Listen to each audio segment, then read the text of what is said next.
मध्ये महाराष्ट्राचा जो निकाल पाहिला, कुठल्याच एक्झिट पोलनी जे हमेशा प्रत्येक निवडणुकीमध्ये एक्झिट पोल सांगत असतो, आणि काल सगळ्या महाराष्ट्रानं पाहिले की महाविकास आघाडी आणि महायुती यांच्यामध्ये सारखं त्या ठिकाणी एक्झिट पोलचा अंदाज होता. 22 सीटा यांच्या कमीच्या, 22 सीटा यांच्या, आणि आजपर्यंत एक्झिट पोलच्या आकड्यानुसार 4-2, 5-10 जागा कमी जास्त होत होता असा निकाल लागत होता. पण आजचा निकाल जर पाहिला तर या ठिकाणी कुठल्याच एक्झिट पोलच्या त्या ठिकाणी निकाल खरा ठरलेला नाही, आणि जे एकतर्फी महायुतीचा जो या ठिकाणी विजय झाला, या विजयामध्ये सगळे मतदार म्हणतात, आम्हीच नाही तर सगळ्या मतदारांचं किंवा एखाद्या गावाच्या कार्यकर्त्याने जे झटून काम केले त्या कार्यकर्त्याला सुद्धा हे विश्वास बसत नाही की हा निकाल असा लागला कसा. आणि 100% सगळ्याचंच म्हणणं आहे की EVM मध्ये काहीतरी या ठिकाणी गडबड झाल्याशिवाय असा निकाल लागणं शक्य नाही.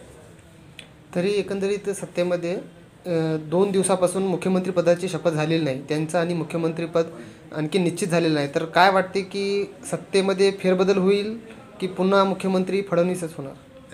त्यांचं बहुमत आहे, 3 पक्षाची, ते सगळे 3 पक्षाचं महायुती आहे त्यांची, तो त्यांचा प्रश्न राहिला काय, तो आता निर्णय घेतील, कोण मुख्यमंत्री होईल कोण नाही याचं काय आम्हाला त्याच्या बाबतीमध्ये सांगू शकणार नाही. पण हा निकाल अतिशय धक्कादायक निकाल आहे, आणि हा निकाल पाहून सर्वसामान्य सुद्धा या ठिकाणी आश्चर्यचकित झाले.